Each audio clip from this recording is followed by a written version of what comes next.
Nas ruas, uma menina acostumada à fome e ao abandono segurava com muito esforço seu único pedaço de pão do dia. De repente, percebe um menino bem vestido, perdido, chorando e implorando por ajuda em meio à indiferença das pessoas. Sem hesitar, ela entrega a ele sua única comida, sem imaginar que esse gesto mudaria seu destino. O sol castigava as ruas do centro de São Paulo naquela tarde de terça-feira.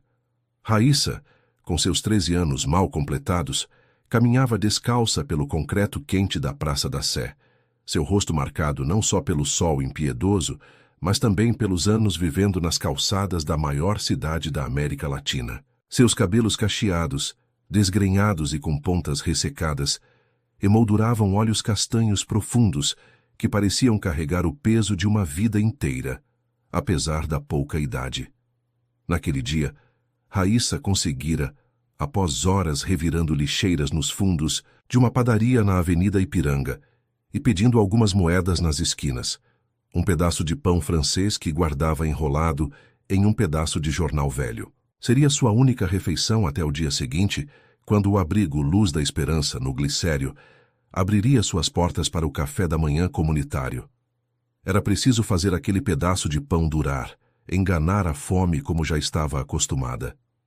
Raíssa usava um lenço vermelho amarrado no pescoço, seu bem mais precioso.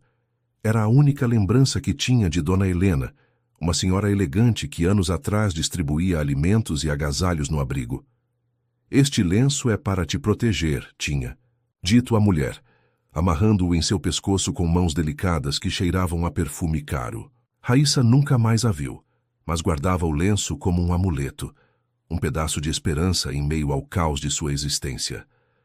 A praça estava movimentada como sempre, turistas fotografando a catedral, executivos apressados cruzando a praça, caminho do metrô, vendedores ambulantes anunciando produtos com vozes roucas de tanto gritar.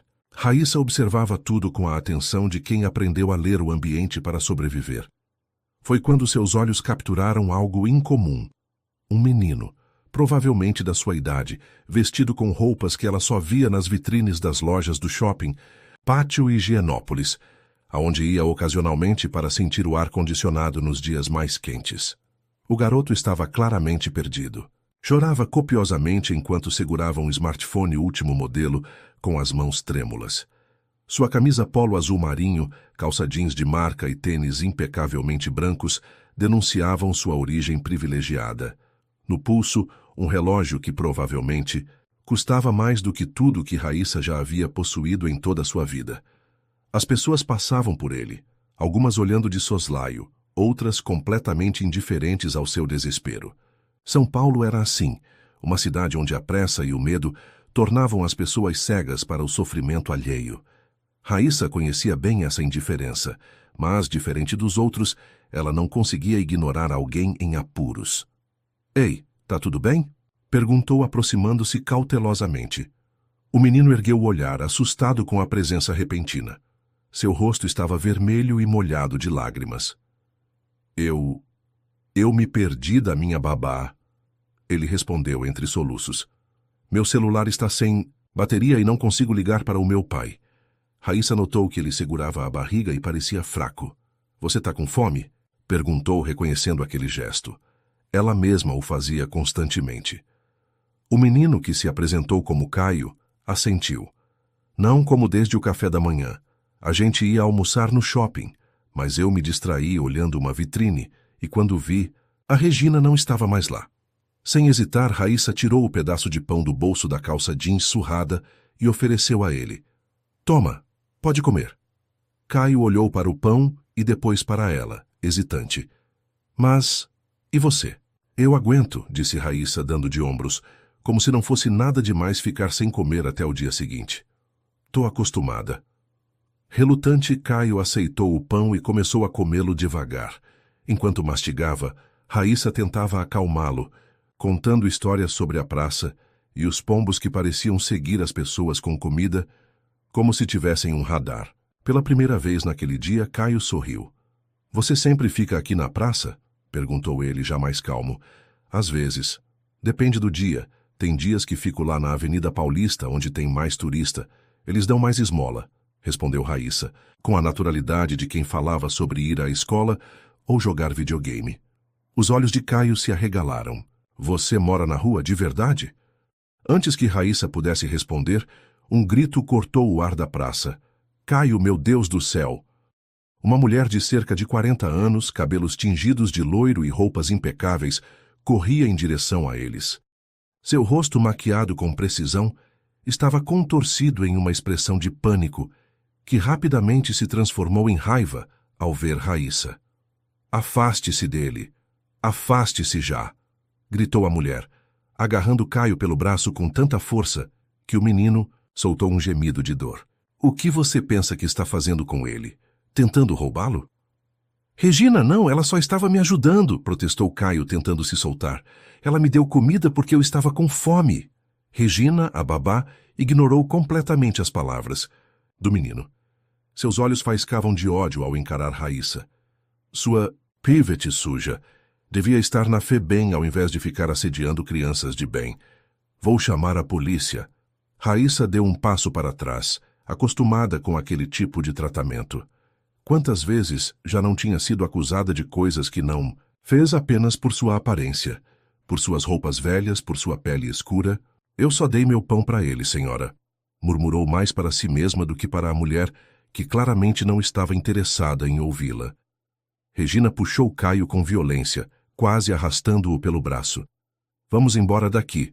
Seu pai vai ficar sabendo que você ficou conversando com esse tipo de gente. Caio ainda tentou se virar, estendendo a mão para Raíssa, mas foi impedido pela força da babá. O que restou do pão caiu no chão. Agora apenas farelos pisoteados pelas pessoas que continuavam seu caminho, indiferentes ao pequeno drama que se desenrolava ali. Raíssa abaixou-se para recolher os pedacinhos de pão que ainda podiam ser salvos. Era tudo o que lhe restava até o dia seguinte. Estava tão concentrada nessa tarefa que não percebeu um homem se aproximando, celular em punho. Eu vi tudo o que aconteceu, disse ele, fazendo com que Raíssa se sobressaltasse. Filmei tudo.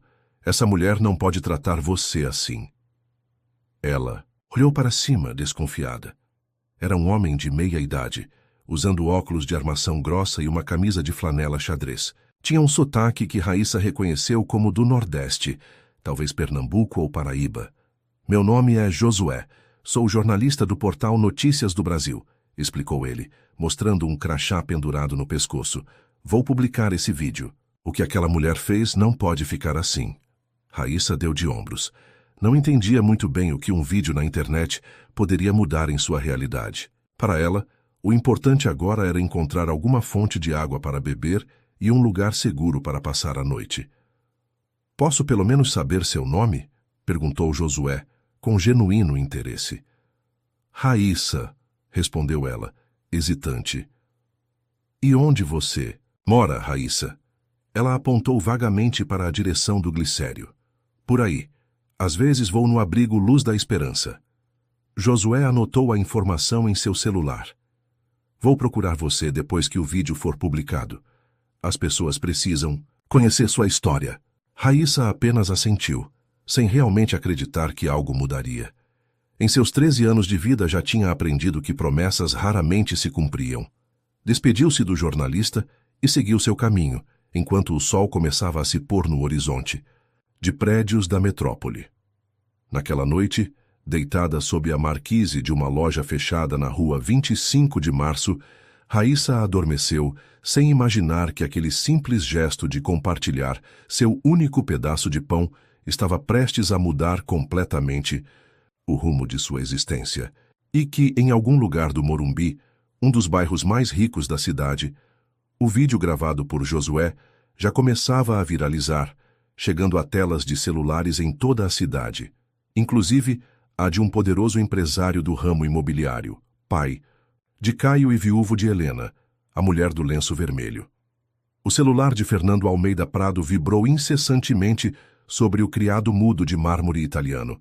Eram 3 da manhã quando ele finalmente despertou, irritado com a insistência das notificações. Como CEO da Alma Prado Incorporadora, uma das maiores empresas do mercado imobiliário brasileiro, Estava acostumado a emergências, mas seu assistente pessoal sabia que não deveria incomodá-lo depois da meia-noite, a menos que fosse algo realmente urgente. O que pode ser tão importante? Resmungou pegando o aparelho. A luz da tela iluminou seu rosto marcado por olheiras profundas, resultado de noites mal dormidas, desde que perdera Helena, sua esposa, há 2 anos, em um trágico acidente de carro. Havia dezenas de mensagens de seu assessor de imprensa, Gustavo, todas com o mesmo teor. Precisamos conversar urgentemente. Seu filho está em um vídeo viral. A última mensagem continha um link. Fernando sentou-se na cama repentinamente desperto. Clicou no link com o coração acelerado. Na tela, surgiu a imagem da Praça da Sé. O vídeo mostrava Caio, seu filho de 12 anos, visivelmente perturbado, recebendo um pedaço de pão de uma menina maltrapilha. A cena seguinte fez seu sangue ferver.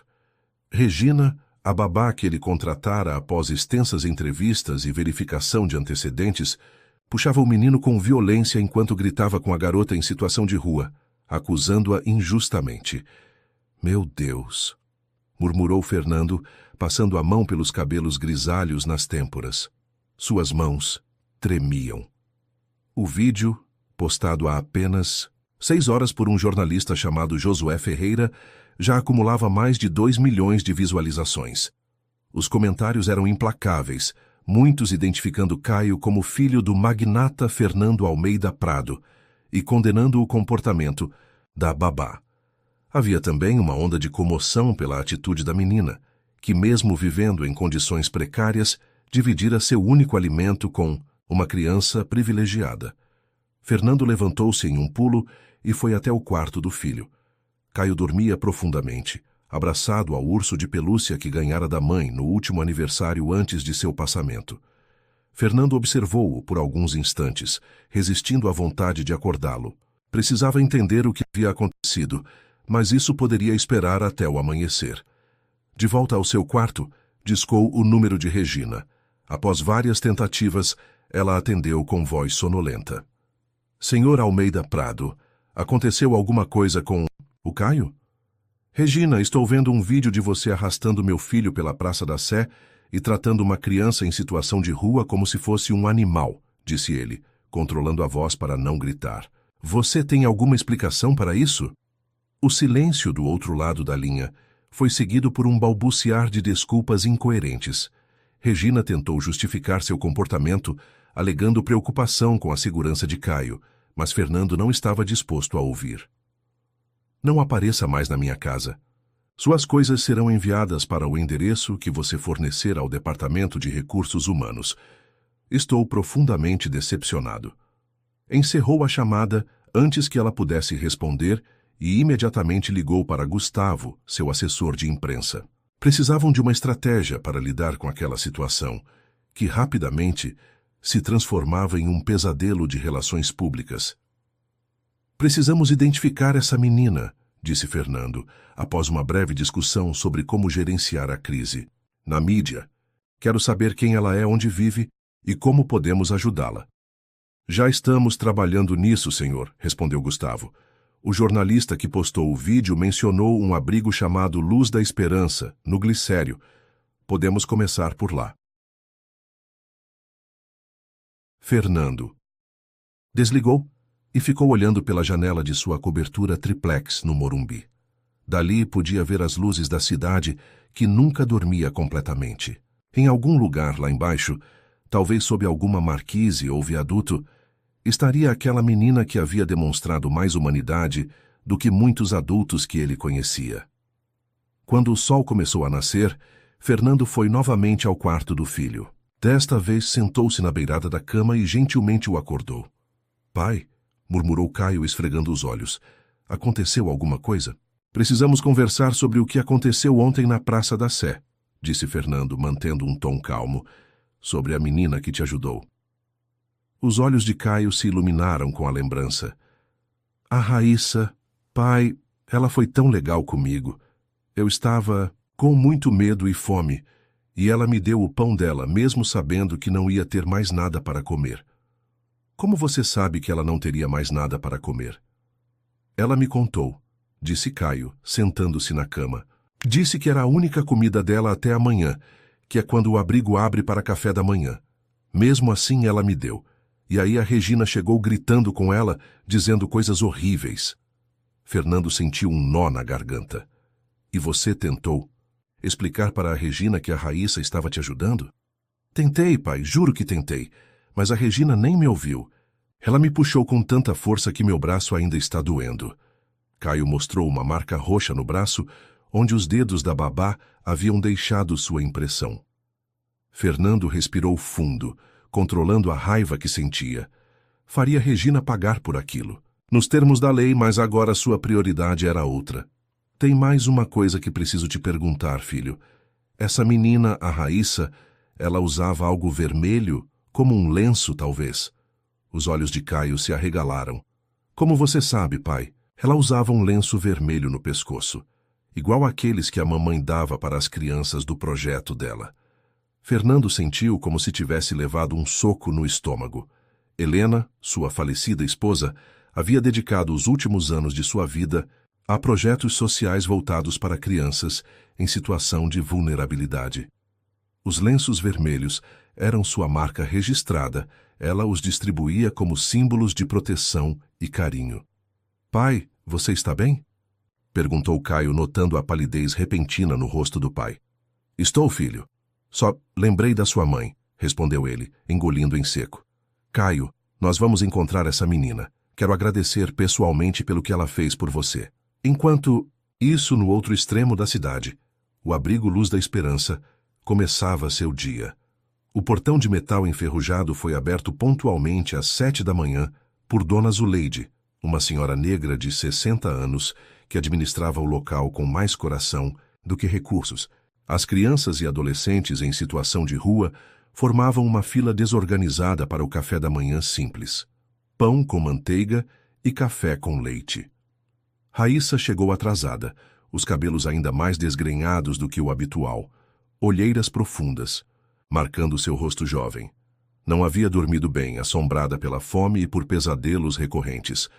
Bom dia, minha filha, cumprimentou Dona Zuleide, servindo uma caneca extra cheia de café com leite para a menina.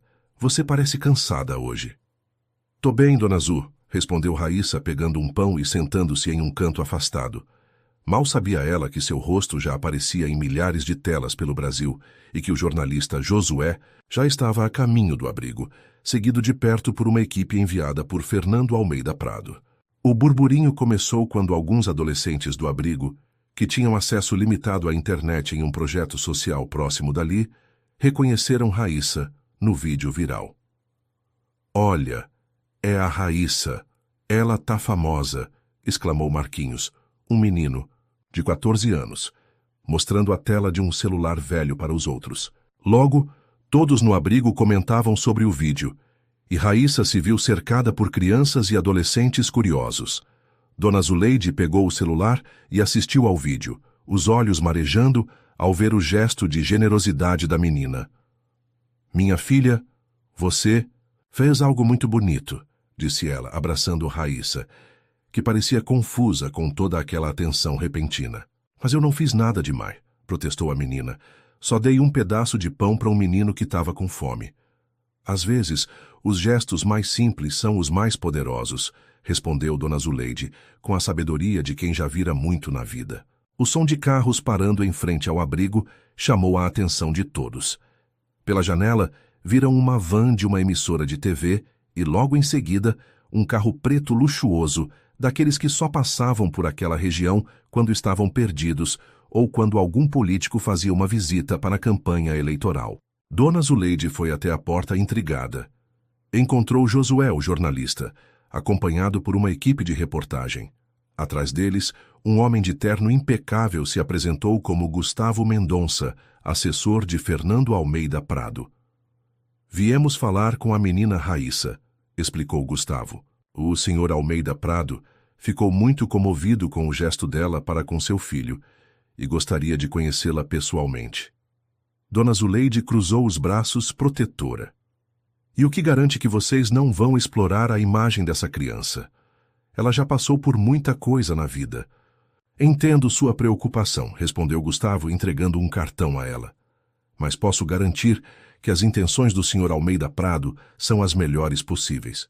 Ele apenas quer agradecer e, se possível, ajudar. Enquanto Dona Zuleide avaliava a situação, o burburinho crescia no interior do abrigo. Para Raíssa, que sempre vivera nas sombras da sociedade, ser subitamente o centro das atenções era algo desconcertante. Seu gesto, que para ela fora apenas natural, dividir o pouco que tinha com alguém que precisava, agora tomava proporções que ela jamais poderia imaginar. E naquele momento, enquanto o sol da manhã iluminava o pátio simples do abrigo Luz da Esperança, os caminhos de duas realidades completamente distintas da cidade de São Paulo começavam a se entrelaçar de maneira irreversível. De um lado, o universo privilegiado de Fernando e Caio Almeida Prado. De outro, a dura realidade de Raíssa. No meio, um simples lenço vermelho, que carregava muito mais história do que qualquer um poderia supor. Dona Zuleide analisou cuidadosamente o cartão que Gustavo lhe entregara. Era impressionante como um pequeno retângulo de papel poderia exalar tanto poder.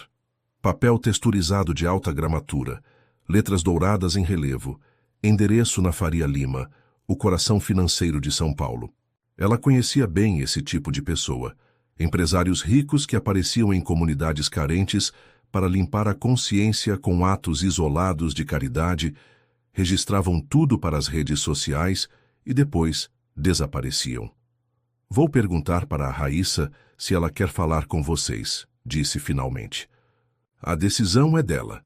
Dentro do abrigo, Raíssa observava a movimentação pela janela, roendo as unhas já castigadas.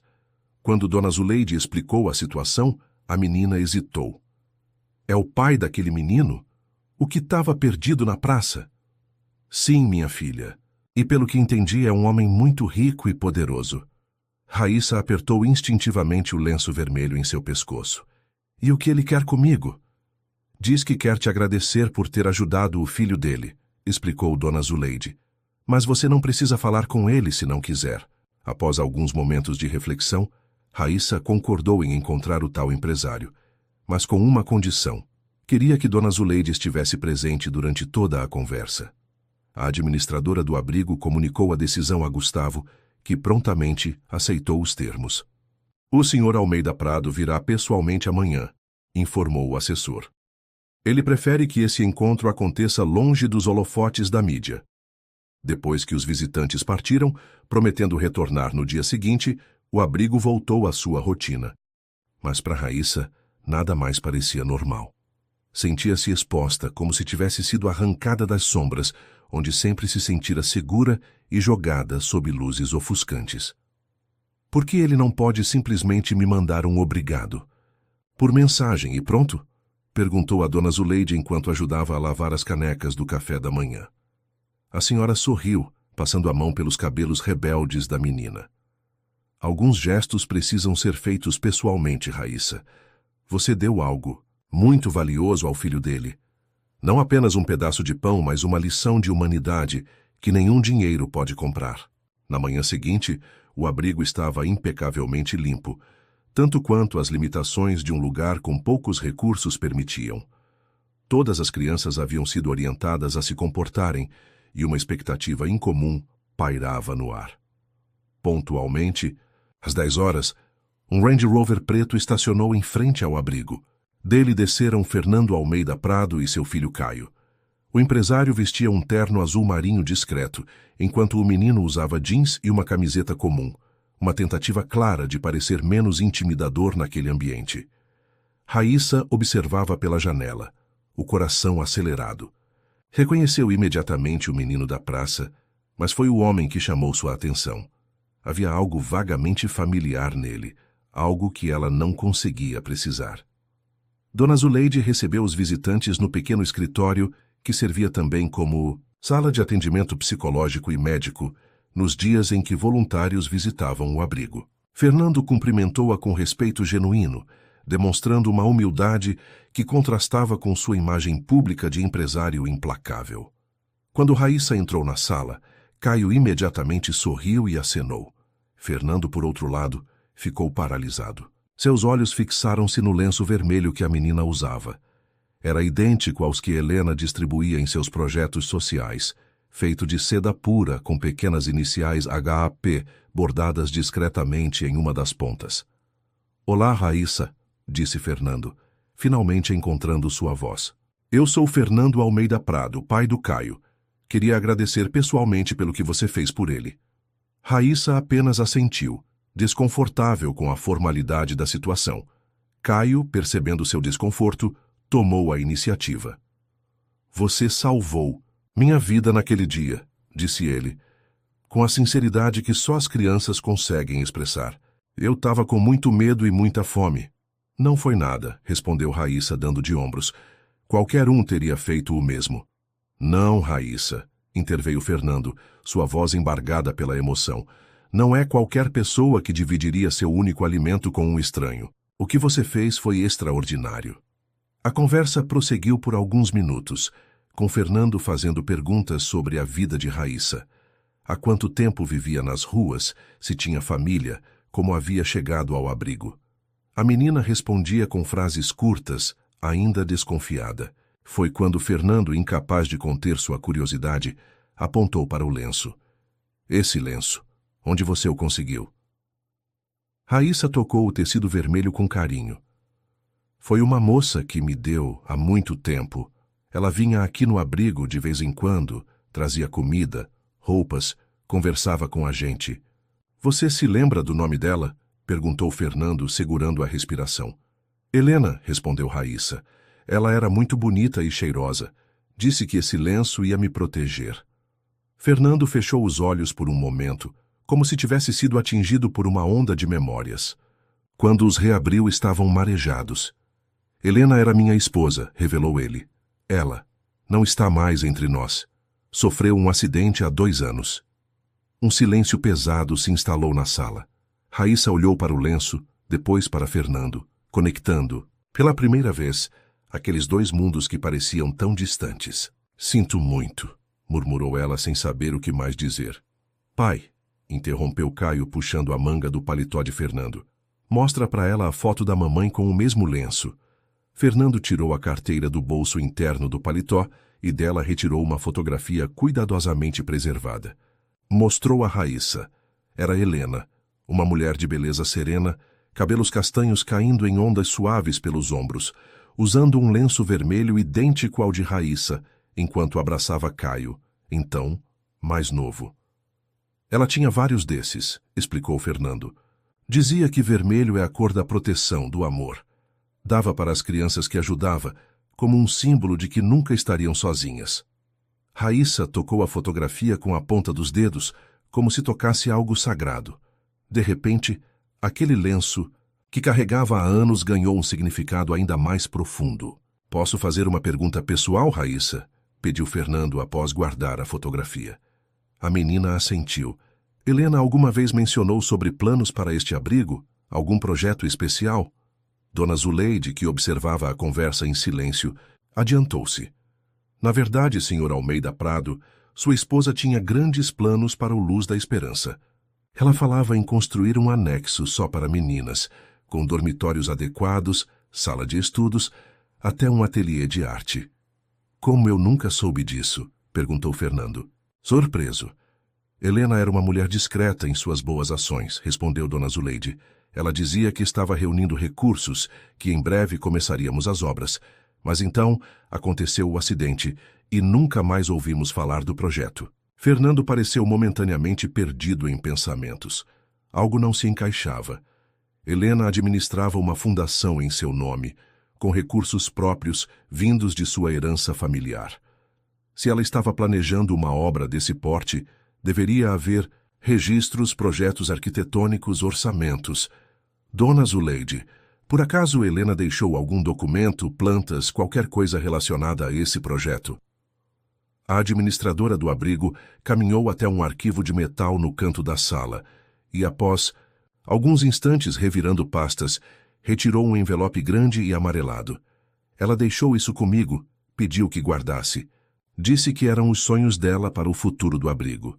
Fernando abriu o envelope com cuidado, como se manipulasse um tesouro frágil.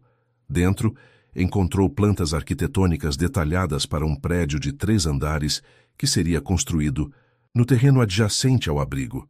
Um terreno que, pelo que ele sabia, pertencia à prefeitura e estava abandonado há anos. Isso é impressionante, murmurou, passando os olhos pelos documentos. E onde estão os recursos para este projeto? Helena mencionou algo sobre isso? Dona Zuleide hesitou. Ela disse que tinha separado uma quantia significativa, mas que precisava resolver algumas questões com um parente antes de avançar. Nunca entrou em detalhes e eu não me senti no direito de perguntar. Fernando sentiu um calafrio percorrer sua espinha. Um parente? Que questões seriam essas? Helena não tinha muitos parentes vivos. Seus pais haviam partido há anos, e ela era filha única. Os únicos parentes próximos eram do lado dele, sua irmã Cristina e seu cunhado Eduardo. Vou levar estes documentos, se não se importa, disse Fernando. Prometo que vou investigar o que aconteceu com esse projeto. Se Helena queria que fosse realizado, farei o possível para que se torne realidade. Antes de partir, Fernando se aproximou de Raíssa mais uma vez. Gostaria de fazer algo por você, como agradecimento pelo que fez por Caio. Há algo que você precise? Algo que eu possa providenciar? Raíssa ficou em silêncio por alguns instantes, considerando a oferta. Finalmente, olhou diretamente nos olhos de Fernando. Não quero nada para mim, disse ela com uma maturidade que impressionou a todos. Mas se a senhora Helena queria construir um lugar para as meninas do abrigo, seria legal se isso acontecesse de verdade. Fernando sentiu seu coração apertar. Aquela criança, que tinha tão pouco, estava pedindo algo que beneficiaria outras pessoas, não a si mesma. Prometo que vou fazer tudo o que estiver ao meu alcance para realizar esse sonho, respondeu ele. Ao saírem do abrigo, Caio puxou o pai pela mão. Pai, por que a gente não convida a Raíssa para ir lá em casa algum dia? Ela podia conhecer meus jogos. A gente podia assistir filmes. Fernando olhou para o filho com carinho. É uma ótima ideia, filho. Vamos convidá-la na próxima vez. No caminho de volta ao Morumbi, Fernando estava incomumente silencioso. Sua mente fervilhava de perguntas. Por que Helena nunca mencionara aquele projeto específico para ele? De onde viriam os recursos e que questões ela precisava resolver com um parente? Ao chegar em casa, foi direto para seu escritório e começou a revirar os arquivos pessoais de Helena, que guardara após sua partida. Em algum lugar deveria haver pistas sobre o projeto do abrigo e sobre o destino dos recursos que ela mencionara a Dona Zuleide. Horas se passaram enquanto Fernando mergulhava em documentos, extratos bancários e e-mails antigos. A noite já havia caído quando ele encontrou algo que fez seu sangue gelar. Uma série de transferências bancárias da conta pessoal de Helena para uma empresa offshore, datadas de poucas semanas antes do acidente. As transferências somavam quase 5 milhões de reais, exatamente o valor estimado nas plantas para a construção do anexo do abrigo. O mais perturbador, porém, foi um e-mail que Fernando encontrou na sequência. Era de Helena para seu advogado pessoal, enviado 3 dias antes do acidente. Renato, descobri algo terrível sobre o desvio dos recursos da fundação. Eduardo está envolvido e possivelmente Cristina também. Tenho provas. Precisamos conversar pessoalmente antes que eu confronte Fernando com isso. Não quero destruir a relação dele com a irmã sem ter certeza absoluta. Fernando deixou-se cair na cadeira atordoado. Eduardo, seu cunhado, e possivelmente Cristina, sua irmã, envolvidos em desvio de recursos da fundação de Helena? Isso explicaria por que o projeto do abrigo nunca saíra do papel. O dinheiro havia desaparecido. Mas havia algo ainda mais perturbador nessa revelação. O acidente de Helena ocorrera apenas 3 dias após aquele e-mail. Acidente que sempre fora classificado como uma fatalidade. Ela perdera o controle do carro em uma curva na rodovia dos Bandeirantes. Seria possível que... Fernando afastou esse pensamento. Não podia acreditar que sua própria família estivesse envolvida em algo tão sórdido. Precisava investigar mais, descobrir a verdade por trás daqueles documentos. Enquanto isso, no abrigo Luz da Esperança, Raíssa deitava-se em seu colchonete fino, o lenço vermelho cuidadosamente dobrado sob seu travesseiro improvisado. Pela primeira vez em muito tempo, adormeceu pensando não apenas em como sobreviveria ao dia seguinte, mas em possibilidades que nunca ousara imaginar. Fernando mal dormiu naquela noite. As descobertas sobre o possível envolvimento de sua irmã e seu cunhado no desvio de recursos da fundação de Helena o deixaram devastado. Quando os primeiros raios de sol entraram pelas frestas da persiana, ele já estava de pé, determinado a desvendar aquele mistério até o fim. Após deixar Caio na escola, com instruções específicas para seu novo motorista e segurança pessoal, dirigiu até o escritório de advocacia, que cuidava dos assuntos da família há décadas. Renato Vasconcelos, um senhor de 70 anos com cabelos brancos, perfeitamente aparados e postura impecável, recebeu-o com a formalidade habitual. Fernando, que surpresa! Não tínhamos nenhuma reunião agendada hoje, comentou o advogado, indicando uma poltrona de couro para que se sentasse. Preciso falar sobre Helena, disse Fernando sem rodeios. Encontrei um e-mail que ela te enviou dias antes do acidente, sobre desvio de recursos da fundação. O rosto de Renato empalideceu visivelmente. Onde você encontrou isso? Nos arquivos dela. Por que você nunca me contou sobre isso, Renato? Helena suspeitava que minha própria irmã e meu cunhado estavam roubando dinheiro da fundação. O advogado respirou fundo e levantou-se, caminhando até um cofre embutido na parede. Após inserir a combinação, retirou uma pasta amarela. Helena me procurou muito perturbada, explicou ele, voltando a sentar-se. Havia descoberto inconsistências nos relatórios financeiros da fundação, transferências para empresas fantasmas, projetos superfaturados, fornecedores inexistentes. E o que isso tem a ver com Cristina e Eduardo?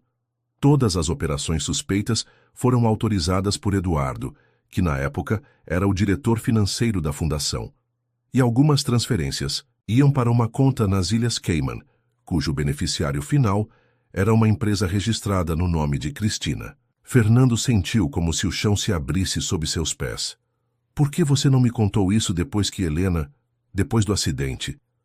Ela me pediu explicitamente para não envolver você até que tivéssemos provas concretas. Disse que seria devastador para você descobrir a traição da sua irmã.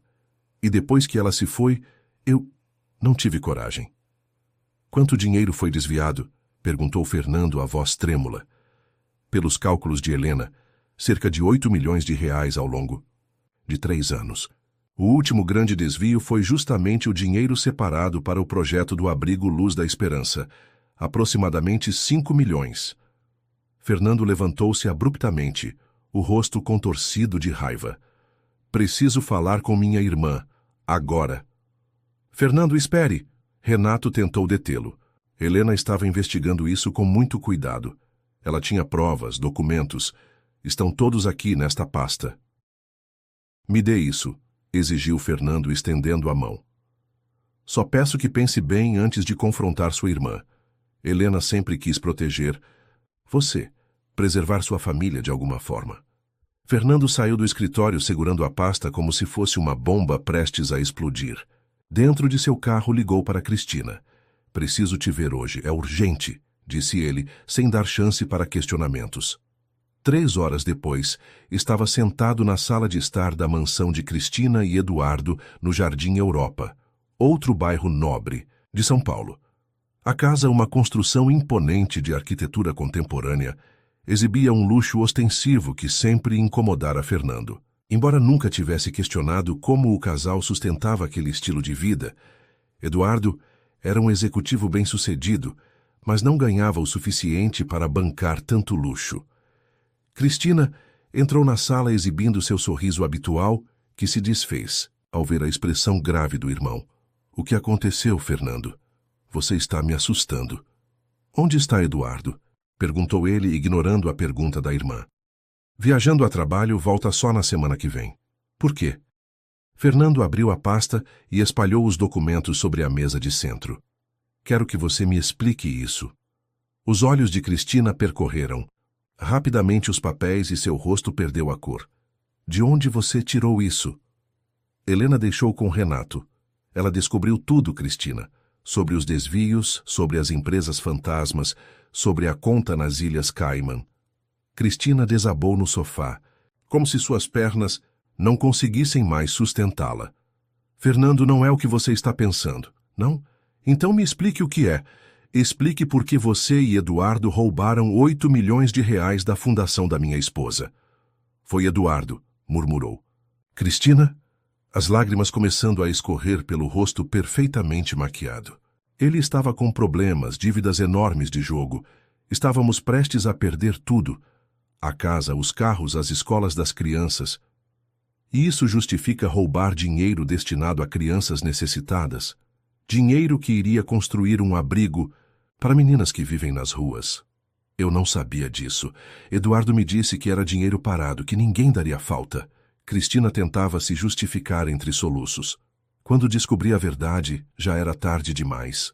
Fernando encarou a irmã com um misto de decepção e fúria. Você sabia que Helena descobriu tudo? Que ela ia denunciar vocês? O silêncio de Cristina foi mais eloquente que qualquer resposta. Meu Deus, Cristina. Fernando passou as mãos pelo rosto, atordoado. O acidente de Helena foi realmente um acidente? Como pode pensar isso? Cristina levantou-se horrorizada.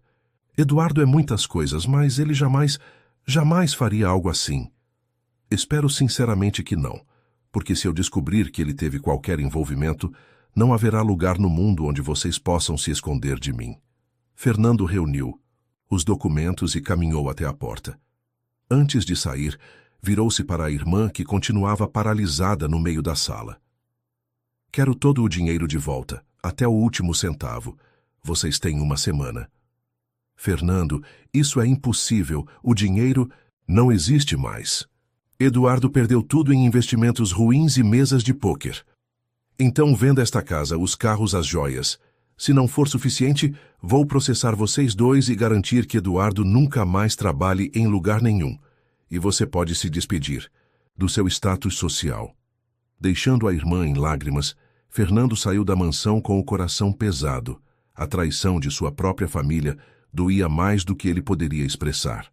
Mas algo dentro dele havia mudado. Uma determinação nova surgia das cinzas de sua confiança destruída. Naquela mesma tarde, enquanto tentava processar tudo o que descobrira, recebeu uma ligação de Gustavo, seu assessor. Senhor, temos um problema com a menina Raíssa, disse ele em tom preocupado. O que aconteceu? Perguntou Fernando imediatamente alerta. O conselho tutelar foi acionado. Aparentemente, a exposição midiática chamou a atenção das autoridades para a situação dela. Estão questionando por que uma menor de idade vive praticamente nas ruas mesmo frequentando um abrigo. E o que isso significa na prática? Podem determinar que ela seja encaminhada para um abrigo estadual permanente, longe do Luz da Esperança e de Dona Zuleide. Ela perderia completamente a pouca estabilidade que tem. Fernando não precisou pensar muito. Marque uma reunião com o Conselho Tutelar o mais rápido possível e entre em contato com Renato. Quero saber quais são as possibilidades legais para ajudar essa menina. Enquanto isso, no abrigo Luz da Esperança, o clima era de apreensão. 2 conselheiros tutelares haviam visitado o local mais cedo, fazendo perguntas sobre Raíssa e inspecionando as instalações com olhares críticos. Eles vão me levar embora, né? Perguntou Raíssa a Dona Zuleide, enquanto as duas arrumavam as camas do dormitório feminino. Não sei, minha filha. Eles estão apenas fazendo o trabalho deles, garantindo que você esteja bem cuidada. Mas eu estou bem aqui. Não quero ir para outro lugar. Dona Zuleide abraçou a menina, sentindo seu corpo frágil tremer. Vamos fazer o possível para você. Ficar, Raíssa. Mas às vezes precisamos confiar que as coisas acontecem por uma razão. No final da tarde, o telefone do abrigo tocou. Era Fernando Almeida Prado, pedindo para falar com Raíssa. Dona Zuleide chamou a menina, que pegou o aparelho com hesitação. Alô? Oi, Raíssa. É o Fernando, pai do Caio. Como você está? Tô bem, respondeu ela automaticamente, embora seu tom de voz indicasse o contrário. Ouvi dizer que o Conselho Tutelar esteve aí hoje. Eles vieram. Acho que vão me mandar para outro lugar. Houve uma pausa do outro lado da linha. Raíssa, eu estava pensando, Você gostaria de vir passar alguns dias na minha casa? Conhecer onde o Caio mora, talvez ficar um tempo com a gente? A proposta pegou Raíssa completamente de surpresa. Na sua casa, tipo aquela mansão que apareceu na TV? Fernando riu. Essa mesma. Caio não para de falar em você. Está louco para te mostrar os jogos dele, os livros. E eu gostaria muito de conversar mais com você sobre Helena, sobre o lenço vermelho. Mas o conselho tutelar vai deixar? Estou trabalhando nisso. Tenho uma reunião com eles amanhã. Se tudo der certo, você poderia vir já neste fim de semana. Seria um período de teste, para ver como você se sente. Sem pressão, sem compromissos, o que acha? Raíssa ficou em silêncio por alguns segundos, considerando a proposta. Parte dela estava aterrorizada com a ideia de entrar naquele mundo desconhecido e intimidador, dos ricos. Outra parte estava curiosa. Nunca havia dormido em uma cama de verdade, nunca havia tido um quarto só para si. Posso levar meu lenço vermelho? Perguntou finalmente. Claro que pode, ele é seu. E se eu não gostar, posso voltar. Pro abrigo? A qualquer momento, é uma promessa. Raíssa respirou fundo. Tá bom, então eu vou. Após desligar, Fernando sentiu uma estranha mistura de emoções. Por um lado, estava determinado a ajudar aquela menina que, em um gesto de pura generosidade, havia ajudado seu filho. Por outro, não podia negar que havia algo mais. Uma conexão com Helena através do lenço vermelho. Talvez uma forma de honrar a memória de sua esposa, realizando o projeto que ela tanto queria. Na manhã seguinte, a reunião com o conselho. Tutelar foi tensa, mas produtiva. Fernando, acompanhado por Renato, apresentou uma proposta formal. Raíssa ficaria temporariamente sob sua guarda, enquanto ele iniciava o processo para se tornar oficialmente seu guardião legal. O abrigo Luz da Esperança continuaria sendo uma opção para ela, caso a adaptação não funcionasse. Os conselheiros, inicialmente céticos, foram gradualmente convencidos pela sinceridade de Fernando e pela solidez do plano apresentado. Ficou acordado que haveria visitas regulares de assistentes sociais para acompanhar a adaptação de Raíssa e que Dona Zuleide teria livre acesso à menina sempre que desejasse. Ao sair da reunião, Fernando ligou imediatamente para Dona Zuleide. Deu tudo certo. Posso buscar a Raíssa no sábado de manhã. Enquanto dirigia de volta para casa, Fernando não pôde deixar de pensar em como sua vida havia mudado dramaticamente em poucos dias. A descoberta da traição de sua irmã e seu cunhado havia abalado suas estruturas, mas, ao mesmo tempo, o encontro com Raíssa abria uma nova possibilidade de cura, de redenção. Em seu escritório, olhou para a fotografia de Helena que mantinha sobre a mesa. Seu sorriso sereno parecia conter um segredo, como se ela soubesse, de alguma forma, que seus caminhos se cruzariam novamente através daquela menina do lenço vermelho. Vou realizar seu sonho, Helena, prometeu ele em voz baixa. Tuti, o abrigo será construído. E Raíssa, vou cuidar dela como sei que você faria. No abrigo, Raíssa arrumava sua pequena mochila com os poucos pertences que possuía. Algumas roupas doadas, um livro desgastado que ganhara de um professor voluntário, uma escova de dentes e, claro, o lenço vermelho cuidadosamente dobrado. Seu coração oscilava entre o medo do desconhecido e uma tímida esperança de dias melhores. Você vai gostar da casa deles, Raíssa, disse Marquinhos, observando-a arrumar suas coisas. Vi na internet. Tem piscina, quadra de tênis, até cinema. Não tô indo para lá por causa disso, respondeu ela, fechando a mochila. É só por um tempo, até o conselho tutelar decidir o que vai fazer comigo. Mas, no fundo, Raíssa sabia que algo significativo estava acontecendo em sua vida. Aquele lenço vermelho, que por tantos anos fora apenas um símbolo de conforto, agora parecia estar guiando-a para um destino que ela jamais poderia ter imaginado. O Range Rover de Fernando estacionou em frente ao abrigo Luz da Esperança exatamente às 9 horas de sábado. Dentro do carro, Caio mal conseguia conter sua excitação, saltando no banco traseiro e perguntando a cada 5 minutos quando Raíssa apareceria. Calma, filho, pediu Fernando, ajustando o retrovisor para olhar para o menino. Lembre-se do que conversamos. A Raíssa não está acostumada com nossa casa, nosso estilo de vida. Precisamos dar espaço e tempo para ela se adaptar. Eu sei, pai. Vou ser o melhor anfitrião do mundo, prometeu Caio com a empolgação típica de seus 12 anos. Dona Zuleide apareceu na porta do abrigo, acompanhada por Raíssa. A menina carregava uma mochila surrada que parecia quase vazia. Toda sua vida cabia ali dentro. Vestia jeans desbotados, uma camiseta branca simples e tênis gastos que claramente eram grandes demais para seus pés. O lenço vermelho, como sempre, estava amarrado em seu pescoço, contrastando com a simplicidade do resto de suas roupas. Fernando e Caio desceram do carro para recebê-la. O empresário notou que a menina parecia ainda mais frágil à luz da manhã, magra demais, com olheiras profundas que nenhuma criança deveria ter. Bom dia, Raíssa, cumprimentou ele com um sorriso genuíno. Pronta para nossa aventura? Ela assentiu timidamente, olhando para Dona Zuleide como se buscasse coragem. A senhora do abrigo a abraçou com força. Vá com Deus, minha filha. Qualquer coisa é só ligar que venho te buscar na hora. A senhora vai me visitar? Perguntou. Raíssa, a voz embargada. Claro que sim, já combinei. Com o senhor Fernando. Na semana que vem já estarei lá para ver como você está se adaptando.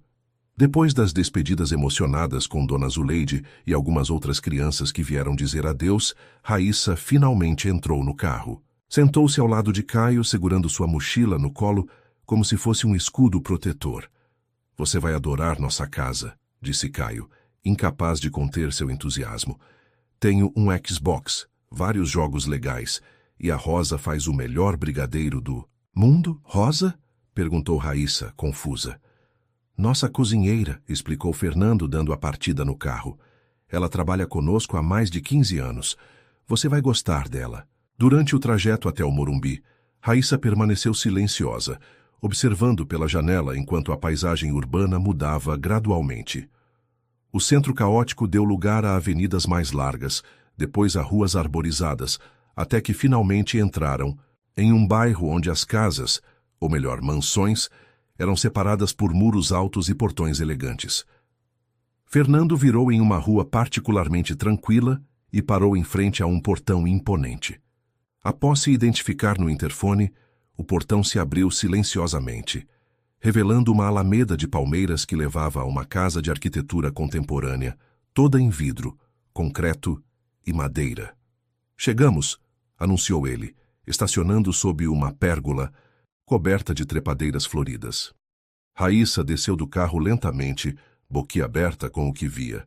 A casa era enorme, maior do que o abrigo inteiro, com jardins perfeitamente cuidados e uma piscina que parecia um lago artificial. Vem, vou te mostrar tudo, exclamou Caio, pegando-a pela mão e arrastando-a em direção à entrada. O interior da casa era ainda mais impressionante. Pé direito duplo na sala principal, obras de arte nas paredes, móveis que pareciam saídos de revistas de decoração. Raíssa sentia-se completamente deslocada, como se tivesse entrado em um mundo paralelo. Uma mulher negra de meia-idade, usando um avental florido sobre roupas simples mas elegantes, veio recebê-los com um sorriso caloroso. Esta deve ser a Raíssa, disse ela, aproximando-se. Sou Rosa, bem-vinda, querida. Algo na forma como Rosa sorriu fez Raíssa relaxar um pouco. Havia uma genuína bondade em seus olhos, uma familiaridade reconfortante em meio a tanto luxo estranho. Fiz um bolo de chocolate para a sua chegada, continuou Rosa. Depois do almoço podemos experimentar, que tal? Antes que Raíssa pudesse responder, Caio já a puxava a escada acima. Vem ver seu quarto. Eu ajudei a escolher as cores. O quarto destinado a Raíssa era maior que a sala inteira do abrigo. Uma cama queen size com dossel ocupava o centro, coberta por uma colcha em tons de azul e lilás. Havia uma escrivaninha com um notebook novinho, uma estante com livros e uma porta que levava a um closet vazio, esperando para ser preenchido. O banheiro é aqui, explicou Caio, abrindo outra porta que revelava um espaço todo em mármore branco, com uma banheira que mais parecia uma piscina pequena. Raíssa estava atordoada. Era como se tivesse entrado em um daqueles filmes que às vezes assistia pela janela das lojas de eletrodomésticos. É, grande, foi tudo o que conseguiu dizer. Fernando apareceu na porta, observando a reação da menina com um misto de preocupação e compreensão. Sei que é muito diferente do que você está acostumada, disse ele. Leva tempo para se adaptar. Não tenha pressa. Raíssa assentiu, ainda sobrecarregada por tantas impressões novas. Por que não desfaz sua mochila enquanto eu e Caio preparamos um lanche? Depois podemos conversar mais, conhecer a casa com calma. Quando ficou sozinha, Raíssa sentou-se na beirada da cama, sentindo a maciez do colchão sob seu corpo. Era tão diferente do colchonete fino no abrigo ou das caixas de papelão que usava quando dormia nas ruas. Abriu sua mochila e retirou seus poucos pertences: 3 camisetas, 2 calças jeans, algumas peças íntimas, meias furadas, sua escova de dentes desgastada e o livro O Pequeno Príncipe, com páginas amareladas e capa rasgada. Por último, pegou o lenço vermelho que havia tirado antes de entrar no carro. Olhou ao redor para o quarto imenso e luxuoso e sentiu uma onda de pânico. O que estava fazendo ali? Aquele não era seu mundo. Aquelas pessoas não eram sua família. Era apenas caridade, o rico ajudando a pobre menina de rua porque ela havia sido gentil com seu filho. Logo eles se cansariam dela, de seus modos rudes, de sua falta de educação formal. Lágrimas começaram a escorrer por seu rosto. Segurou o lenço vermelho contra o peito, buscando conforto na única coisa familiar que tinha naquele ambiente estranho. Uma batida suave na porta a sobressaltou. Era Rosa, trazendo uma bandeja com um copo de suco e alguns biscoitos. Pensei que talvez estivesse com fome, disse a mulher, colocando a bandeja sobre a escrivaninha. Então notou as lágrimas de Raíssa. Oh, querida, o que foi? Eu não pertenço a este lugar, murmurou a menina, enxugando o rosto com as costas das mãos. É tudo tão diferente. Rosa sentou-se ao lado dela na cama. Sabe, quando vim trabalhar nesta casa pela primeira vez, também me senti assim. Era tudo grande demais, bonito demais, caro demais. Pensei que nunca me adaptaria. E como você conseguiu? Um dia de cada vez. E, principalmente, entendendo que uma casa não são as paredes, os móveis ou os objetos, são as pessoas que vivem nela. Rosa sorriu gentil. Fernando pode parecer intimidador à primeira vista, com todo esse dinheiro e poder, mas ele tem um bom coração. E Caio é apenas um menino que quer uma amiga. Raíssa olhou para o lenço em suas mãos. A dona... Helena também era rica assim? Sim, mas nunca agiu como se fosse melhor que ninguém por causa disso. Sabia que ela cresceu em uma favela no Rio de Janeiro? A surpresa estampou-se no rosto de Raíssa. Sério? Mas como ela ficou rica, então? Foi adotada por uma família, abastada quando tinha 10 anos. Mas nunca esqueceu suas origens. Por isso dedicava tanto tempo a projetos sociais, especialmente com crianças. Esta revelação mudou algo na perspectiva de Raíssa. Helena, a mulher elegante que lhe dera o lenço vermelho, havia sido como ela, uma criança sem família, sem recursos, vivendo na incerteza. Obrigada por me contar isso, disse ela. A Rosa, sentindo-se um pouco mais à vontade. Depois de um lanche reforçado na cozinha, onde Rosa fez questão que ela comesse 3 sanduíches e 2 copos de vitamina, você está pele e osso, menina. Caio levou Raíssa para conhecer o resto da casa. Mostrou a sala de cinema, a piscina, a quadra de tênis, a sala de jogos com videogames e mesa de sinuca. E aqui é o escritório do meu pai, disse ele, parando diante de uma porta de madeira escura. Ele trabalha muito, mesmo nos fins de semana. Raíssa espiou pela porta entreaberta e viu Fernando sentado atrás de uma mesa imponente, falando ao telefone com expressão séria. Nas paredes, diplomas e fotografias. Em uma delas destacava-se a imagem de Helena com o mesmo lenço vermelho que Raíssa carregava. Vamos, não devemos incomodá-lo quando está trabalhando, sussurrou Caio, puxando-a. O resto do dia passou em um borrão de novas experiências. Raíssa tomou seu primeiro banho de banheira. Use quanto shampoo quiser, incentivou Rosa. Experimentou comidas que nunca havia provado antes no almoço elaborado que a cozinheira preparara, e até jogou videogame com Caio, que pacientemente ensinava-lhe os controles. À noite, durante o jantar, Fernando finalmente conseguiu sair do escritório e juntar-se a eles. Parecia cansado, mas fez questão de perguntar a Raíssa como havia sido seu dia. Foi diferente, respondeu ela, ainda pouco à vontade para se expressar completamente. Imagino que sim. Muita coisa nova de uma vez só. Fernando sorriu compreensivo. Amanhã pensei em levarmos as coisas com mais calma. Talvez possamos visitar o Parque Ibirapuera, andar de bicicleta. O que acha? A ideia de um programa ao ar livre animou Raíssa. Parques eram territórios familiares para ela, lugares onde muitas vezes buscara refúgio. Eu gostaria disso, disse, com o primeiro sorriso genuíno do dia. Mais tarde, já em seu quarto, Raíssa experimentou pela primeira vez dormir em uma cama de verdade, com lençóis macios e travesseiros fofos. Era estranho, quase desconfortável de tão confortável. Estava acostumada com superfícies duras, com o barulho constante da rua, com o estado de alerta permanente. No silêncio absoluto daquele quarto, com apenas o leve zumbido do ar-condicionado, sentiu-se inquieta. Levantou-se e foi até a janela, abrindo-a para deixar entrar o ar da noite. Lá fora, o jardim iluminado por luzes estrategicamente posicionadas parecia saído de um conto de fadas. Como eu vim parar aqui? Murmurou para si mesma, ainda incrédula com a reviravolta em sua vida.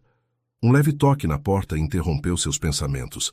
Era Fernando, ainda vestido, parecendo hesitante. Posso entrar um momento? Perguntou ele. Raíssa assentiu, sentando-se. Na beira da cama. Fernando entrou e ficou de pé, parecendo subitamente deslocado, como se não soubesse exatamente o que dizer. Só queria verificar se está tudo bem, se você precisa de alguma coisa. Está tudo ótimo, respondeu ela automaticamente. Obrigada. Fernando sorriu, reconhecendo a resposta ensaiada. Sabe, quando Helena me deixou, também tive dificuldade para dormir nesta casa. Era grande demais, silenciosa demais. A menção a Helena capturou imediatamente a atenção de Raíssa. Rosa me contou que ela cresceu numa favela como eu. Sim, é verdade. Os pais dela a deixaram quando ela tinha 5 anos. Viveu nas ruas em abrigos até ser adotada por uma família que reconheceu seu potencial. Por isso ela ajudava crianças como eu? Fernando assentiu. Helena acreditava que toda criança merece uma chance, independentemente de onde veio. Era seu propósito de vida. Raíssa tocou o lenço vermelho que havia colocado sob o travesseiro. E esse projeto do abrigo para construir dormitórios para meninas era importante para ela? Muito. Fernando. Sentou-se em uma poltrona próxima à cama. Era o projeto que ela mais se dedicava nos últimos meses antes de... Sua voz falhou. Antes de nos deixar. E por que nunca foi construído? A pergunta direta pegou Fernando de surpresa. Ele hesitou, considerando quanto deveria revelar a uma criança de 13 anos sobre traição familiar, desvio de dinheiro e suspeitas sombrias. Houve complicações, disse finalmente. O dinheiro separado para o projeto desapareceu. Mas estou trabalhando para resolver isso. Prometo que o sonho de Helena será realizado.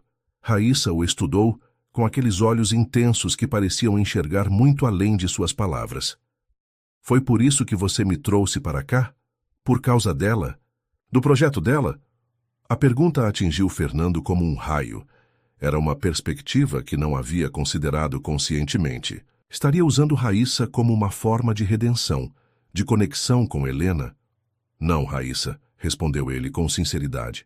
Trouxe você porque vi uma criança extraordinária que merece mais do que a vida lhe deu até agora. O fato de Helena ter conhecido você é uma coincidência significativa, talvez, mas não é por isso que você está aqui. E por quanto tempo vou ficar? A pergunta que realmente importava, finalmente verbalizada. Fernando respirou fundo. Isso depende de você. Pode ser por alguns dias, algumas semanas ou mais tempo, se quiser. Não há pressão, Raíssa. Esta não é uma prisão dourada. Atis. Franqueza da resposta pareceu tranquilizar a menina. Ela assentiu lentamente. Obrigada por me trazer, disse baixinho, e por me deixar levar o lenço. O lenço é seu. Helena o deu a você porque viu algo especial, assim como eu vejo. Fernando levantou-se. Agora tente descansar. Amanhã será outro dia. Quando Fernando saiu, Raíssa pegou novamente o lenço vermelho, examinando as pequenas iniciais bordadas em um dos cantos. HAP, Helena Almeida Prado. Um objeto que criava uma ponte entre dois mundos aparentemente inconciliáveis, o da menina de rua e o da mansão no Morumbi. Pela primeira vez em muito tempo, Raíssa adormeceu, sentindo algo que havia quase esquecido como era. Esperança. As semanas seguintes foram um turbilhão de adaptações para Raíssa. O mundo dos Almeida Prado era regido por regras não escritas que ela tentava decifrar dia após dia. Como se comportar à mesa, usando todos aqueles talheres, como falar ao telefone quando alguém ligava para a casa, como responder às perguntas, educadas mas insistentes dos amigos de Fernando, que ocasionalmente apareciam para jantares ou reuniões de negócios. Caio tornou-se seu guia naquele universo desconhecido. Com a naturalidade das crianças, ele explicava as coisas sem julgamentos, transformando o processo de aprendizagem em uma grande aventura compartilhada. Não, esse garfo é para a salada, sussurrava ele durante um jantar formal, quando Raíssa ficava paralisada diante dos múltiplos talheres. Sempre de fora para dentro, lembra? Rosa também se tornou uma aliada fundamental. A cozinheira tratava Raíssa com uma mistura de carinho maternal e respeito por sua independência, ensinando-lhe pequenas coisas do cotidiano sem fazer alarde. Quer aprender a fazer brigadeiro? Convidava nos fins de tarde, sabendo que atividades práticas ajudavam a menina a se sentir útil e menos deslocada. Nas primeiras noites, Raíssa ainda acordava assustada, desorientada pelo silêncio e pelo conforto excessivo. Algumas vezes, Fernando a encontrou na cozinha de madrugada, bebendo água ou simplesmente sentada à mesa, olhando para o nada. Também tenho insônia, confessou ele numa dessas ocasiões, sentando-se ao seu lado. Desde que Helena partiu, a casa parece grande demais. Essas conversas noturnas, regadas a chocolate quente preparado por Fernando, que surpreendentemente sabia fazer isso muito bem, tornaram-se momentos especiais de conexão. Raíssa começou a conhecer melhor o homem por trás da figura imponente do empresário, seus medos, suas dúvidas, sua humanidade. Enquanto isso, o processo legal para oficializar a guarda provisória de Raíssa seguia seu curso. Assistentes sociais visitavam a casa regularmente, faziam perguntas, observavam a interação entre a menina e a família.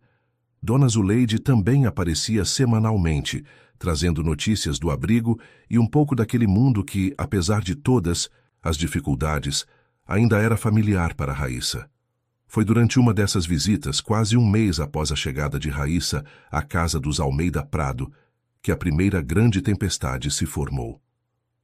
O Eduardo voltou de viagem, comentou Fernando, com Renato, seu advogado, enquanto revisavam alguns documentos no escritório. Cristina me ligou, eles querem conversar, dizem que tem uma proposta.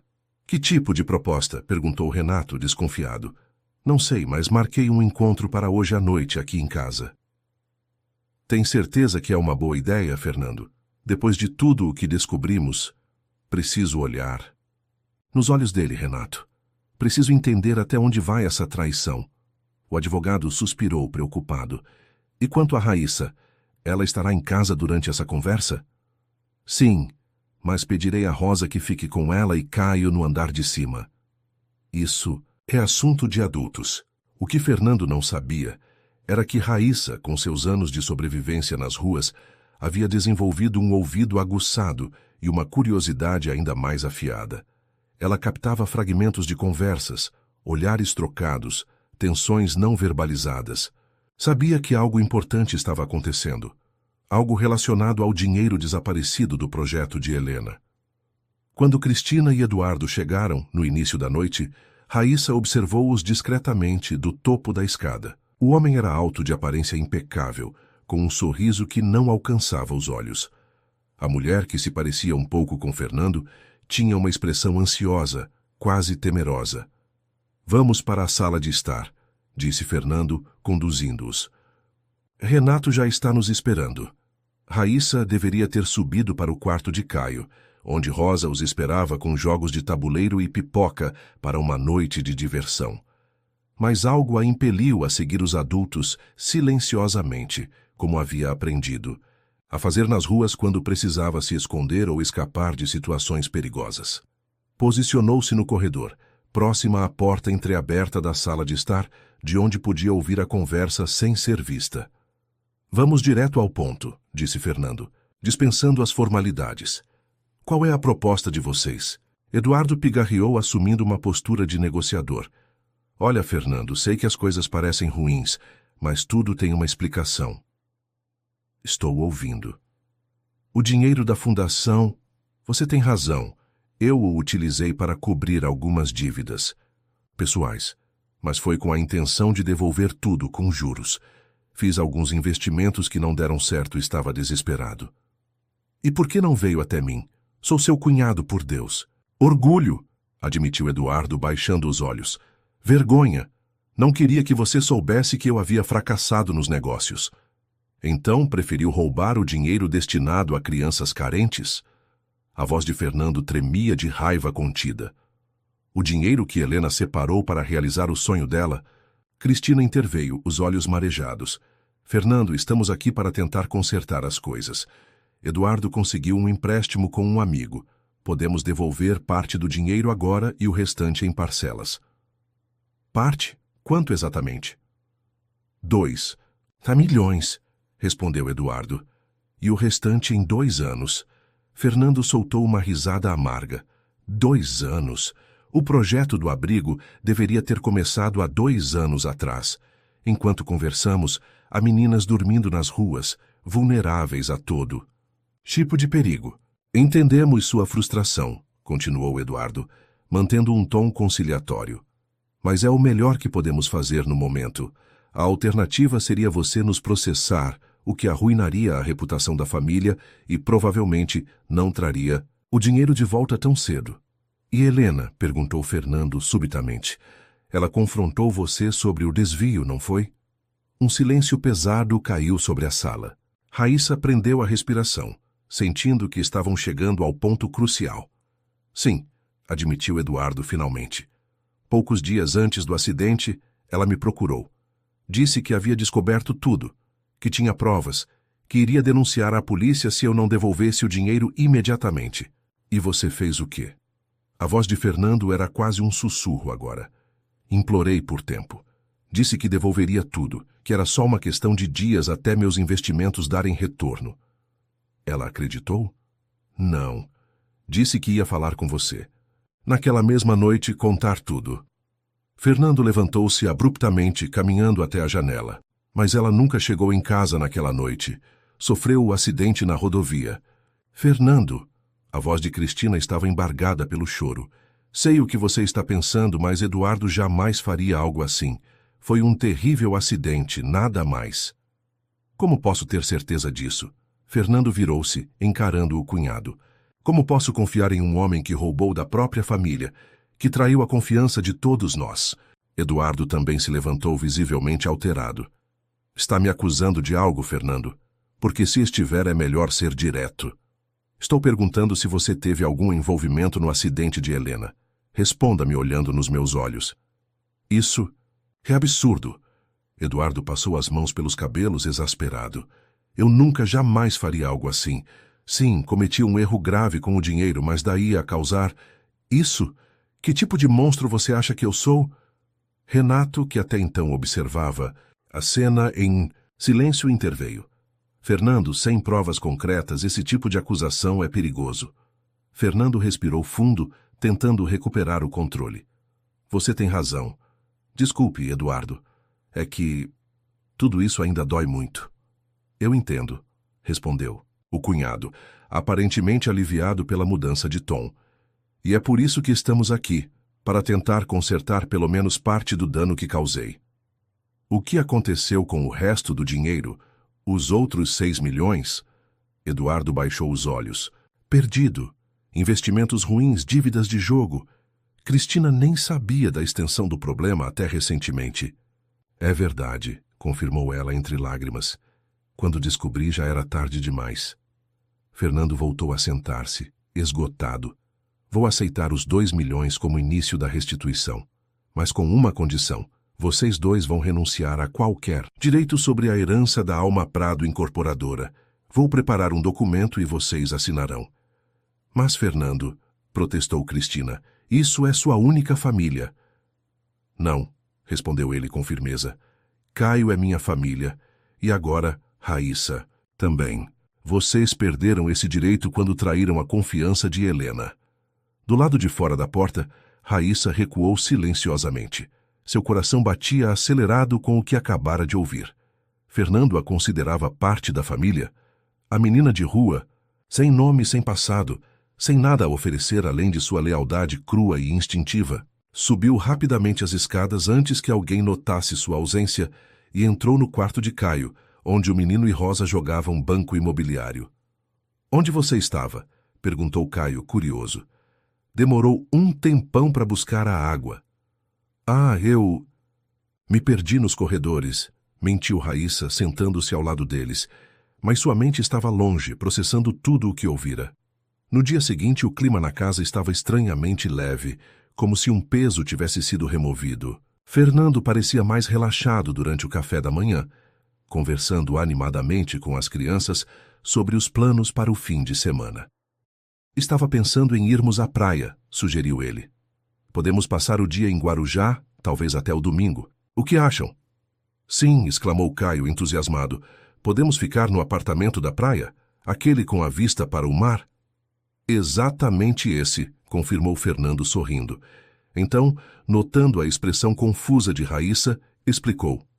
Temos um apartamento em Guarujá, uma cidade litorânea a cerca de 1 hora daqui. É um lugar especial para nós. Eu nunca fui à praia, confessou Raíssa um pouco envergonhada. Nunca? Caio parecia genuinamente chocado. Pai, temos que levá-la. Vou ensinar a fazer castelos de areia, a pular ondas, tudo. Fernando observava a interação entre as crianças, com um sorriso sereno. Era incrível como, em apenas 1 mês, Raíssa havia se integrado à dinâmica familiar, trazendo uma nova energia para a casa que, desde a partida de Helena, parecia ter perdido sua alma. Mais tarde naquele dia, enquanto Raíssa ajudava Rosa a preparar uma torta de maçã. Você tem jeito para a cozinha, menina. Fernando recebeu uma ligação que mudaria novamente o curso dos acontecimentos. Senhor Almeida Prado, disse a voz formal do outro lado da linha. Aqui é doutora Beatriz Fontes, do Conselho Tutelar. Precisamos marcar uma reunião urgente sobre a situação da menor Raíssa Silva. Aconteceu alguma coisa? Perguntou Fernando imediatamente alerta. Prefiro discutir pessoalmente. Seria possível o senhor comparecer ao nosso escritório amanhã, às 10 horas? Certamente. Devo trazer Raíssa comigo. Não será necessário neste momento. Trata-se de uma questão legal que precisamos esclarecer antes. Quando desligou, Fernando sentiu um nó no estômago. O tom da conselheira tutelar não parecia promissor. Ligou imediatamente para Renato, relatando a conversa. Pode ser apenas burocracia, tentou tranquilizar o advogado. O processo de guarda ainda está em andamento.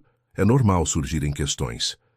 Mas Fernando não conseguia afastar a sensação de que algo mais grave estava por vir.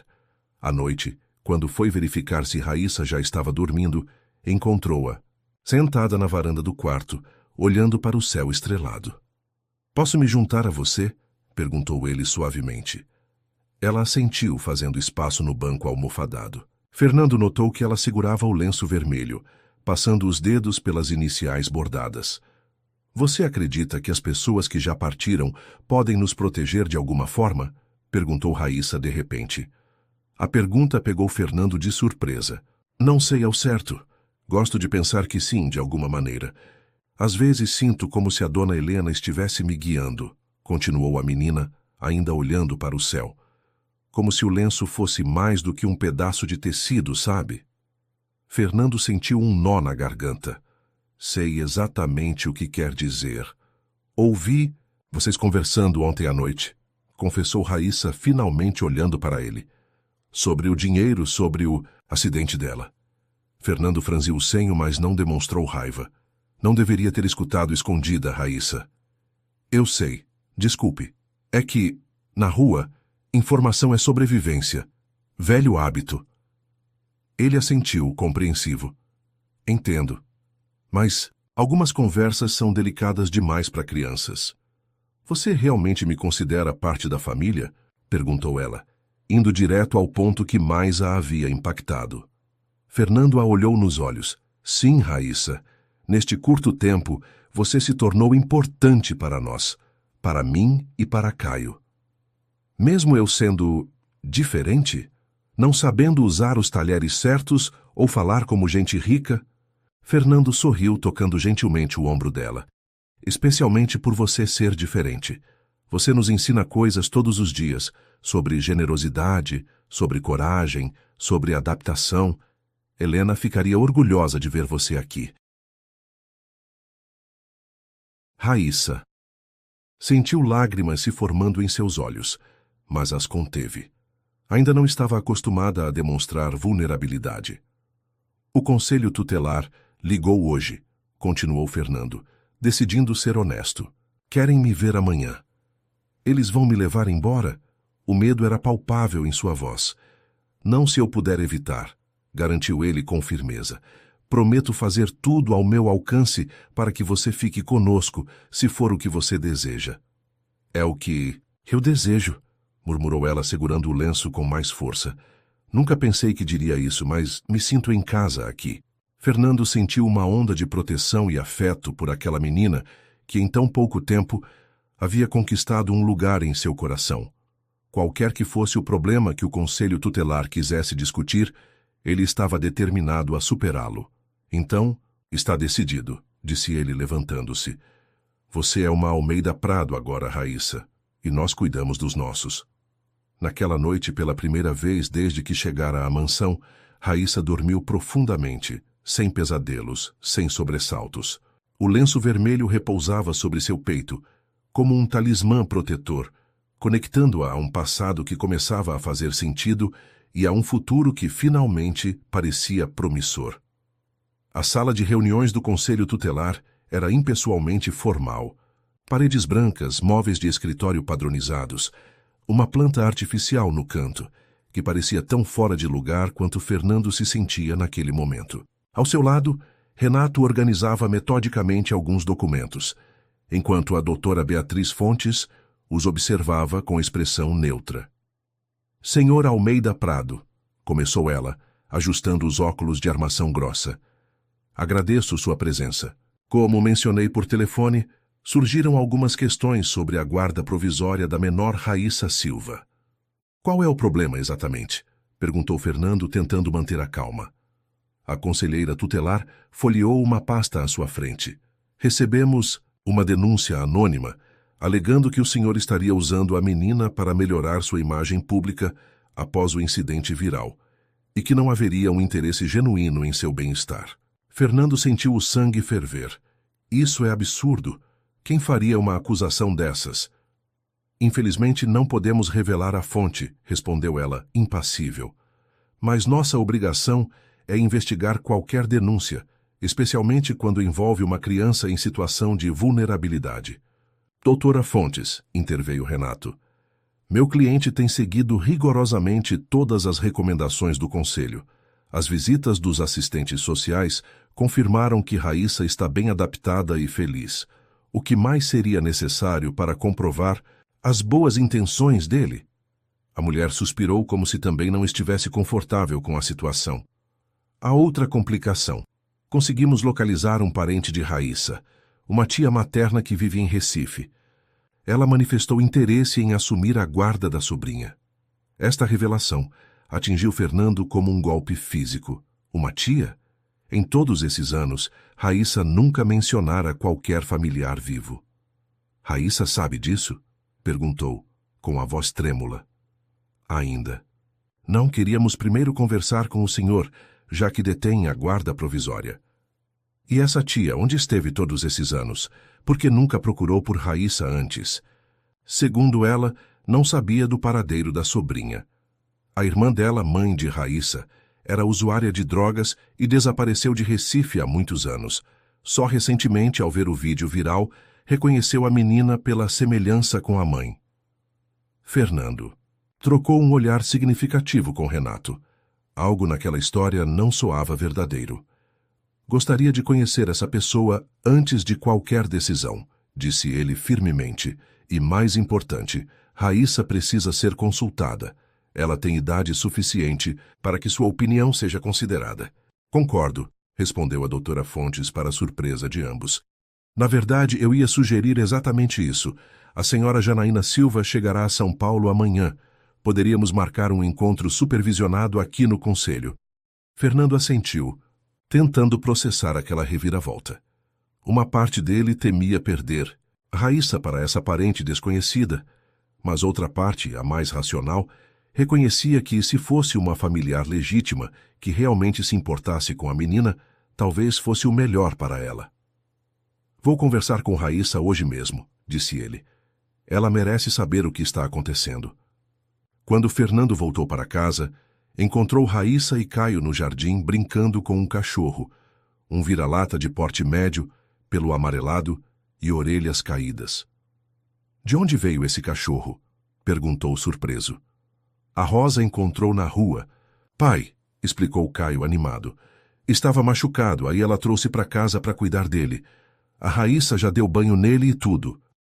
Fernando observou como o rosto de Raíssa se iluminava ao interagir com o animal. Em apenas 2 meses, a menina franzina e desconfiada havia se transformado. Suas bochechas estavam mais cheias, seu olhar mais vivo, seus movimentos mais relaxados. Ele pode ficar, senhor Fernando? Perguntou Raíssa, olhando-o com expectativa. Prometo cuidar dele direitinho. Como dizer não àqueles olhos? Claro que pode, mas precisamos levá-lo ao veterinário, verificar se está tudo bem com ele. Já marquei para amanhã cedo, informou Rosa, aparecendo na porta da cozinha. Parece que o bichinho sofreu maus tratos, coitado. Como vamos chamá-lo? Perguntou Caio. Raíssa acariciou a cabeça do cachorro pensativa. Que tal Trovão? Por causa dessa marca escura no peito dele, parece um raio. Trovão é perfeito, concordou Fernando sorrindo. Então, ficando mais sério, Raíssa, precisamos conversar sobre algo importante. Você poderia vir comigo até o escritório quando terminar com Trovão? A menina captou imediatamente a mudança de tom. Aconteceu alguma coisa na reunião? Com o conselho tutelar? Sim, mas nada para se preocupar agora. Conversamos depois com calma. Meia hora mais tarde, Raíssa batia hesitante na porta do escritório. Fernando convidou-a a entrar e sentar-se na poltrona em frente à sua mesa. Raíssa, começou ele, escolhendo cuidadosamente as palavras. O conselho tutelar localizou alguém que diz ser sua tia, uma irmã da sua mãe que vive em Recife. A menina ficou imóvel por alguns segundos como se não tivesse compreendido. Minha tia? Repetiu finalmente. Eu não tenho tia. Você nunca ouviu sua mãe falar sobre uma irmã chamada Janaína? Raíssa franziu a testa, fazendo um esforço visível para vasculhar memórias distantes. Eu era muito pequena quando ela me deixou. Não lembro de quase nada daquela época. Entendo. Bem, essa senhora viu o vídeo viral e diz ter te reconhecido pela semelhança com sua mãe. Ela virá a São Paulo amanhã e gostaria de te conhecer. E se for verdade, se ela for mesmo minha tia? A voz de Raíssa tremeu ligeiramente.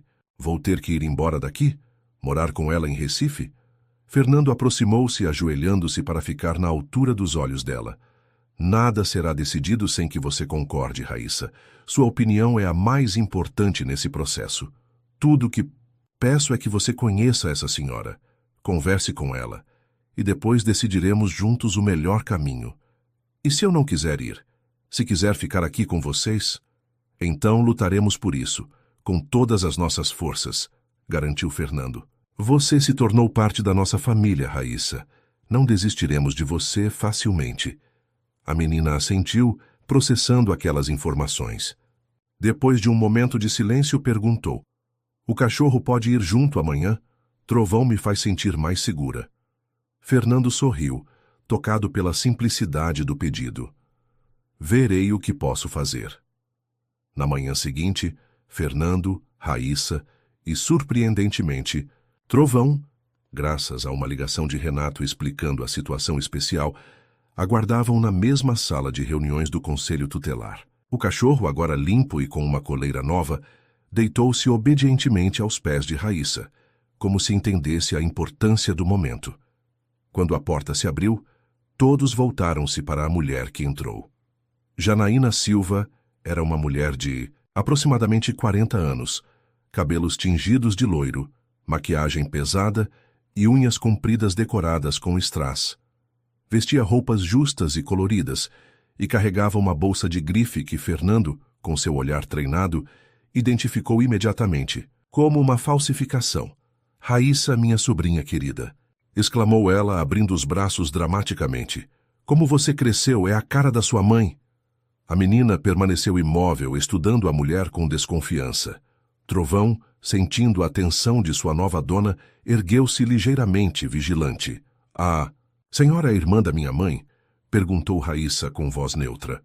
Sim, sim. Joana era minha irmã mais nova. Nós perdemos contato quando ela veio para São Paulo há muitos anos. Fiquei devastada quando soube que ela havia nos deixado, e mais devastada ainda por não saber onde você estava.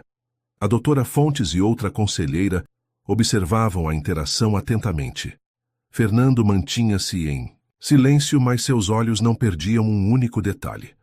Como era o apelido da minha mãe? Perguntou Raíssa subitamente. Janaína hesitou por um momento. Apelido? É. Todo mundo chamava ela por um apelido. Se a senhora é irmã dela, deve saber. Ah, claro, era Jô. Todos chamavam ela de Jô.